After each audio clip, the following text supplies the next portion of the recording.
नमस्कार। क्या अमेरिकी डॉलर की बादशाहत अब खत्म होने के कगार पर है दोस्तों? आज जो खबर हम आपके लिए लेकर आए हैं वह सिर्फ सोने के भाव या ट्रेडिंग की सामान्य खबर नहीं है, बल्कि यह ग्लोबल पावर शिफ्ट का अब तक का सबसे बड़ा संकेत है। चीन पिछले कई महीनों से लगातार रिकॉर्ड मात्रा में गोल्ड रिजर्व बढ़ा रहा है और अपने विदेशी मुद्रा भंडार में अमेरिकी ट्रेजरी बॉन्ड की हिस्सेदारी को लगातार घटा रहा है।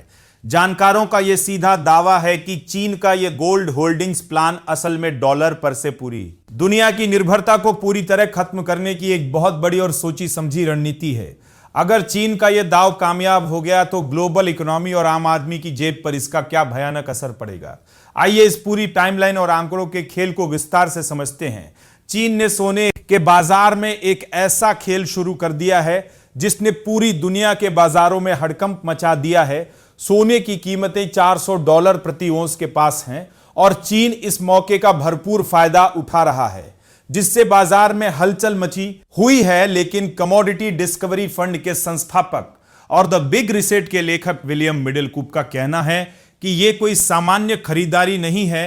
मिडिलकूप ने चौंकाने वाला खुलासा करते हुए कहा है कि जिस मॉनेटरी रिसेट के उन्होंने भविष्य की संभावना नहीं रही, बल्कि उसकी प्रक्रिया पहले ही शुरू हो चुकी है। यह बदलाव धीरे धीरे हो रहा है, लेकिन इसके परिणाम विनाशकारी हो सकते हैं। चीन की रणनीति को देखिए, वह सोने की कीमत गिरते ही भारी मात्रा में खरीदारी शुरू कर देता है और यही पैटर्न कॉपर और ऑयल में भी देखा जा रहा है। अब बात करते हैं उन आंकड़ों की जो आपको हिलाकर रख देंगे।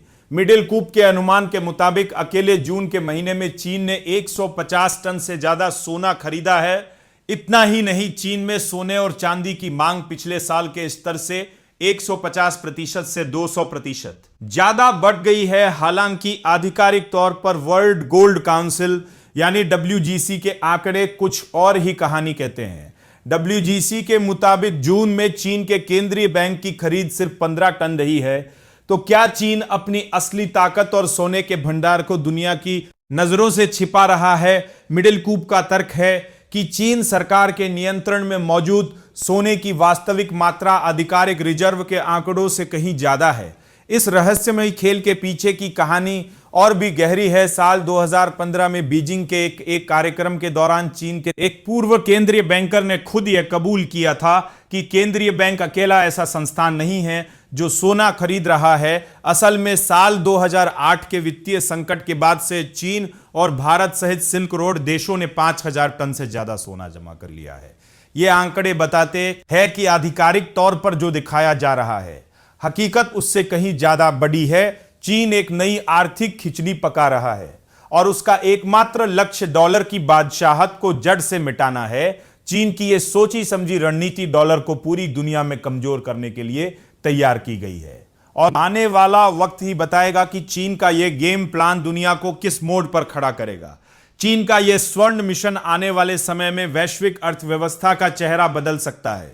आप इस रिपोर्ट और चीन की इस खतरनाक चाल के बारे में क्या सोचते हैं? अपनी राय हमें कमेंट बॉक्स में लिखकर जरूर बताएं और हमारे टेकनेट इंडिया चैनल को अभी सब्सक्राइब करें और बेल आइकन दबाना बिल्कुल न भूलें। बने रहिए हमारे साथ। ये वीडियो सिर्फ एजुकेशनल मकसद के लिए है। इन्वेस्ट करने से पहले कृपया अपने फाइनेंशियल एडवाइजर से सलाह लें। नमस्कार, धन्यवाद।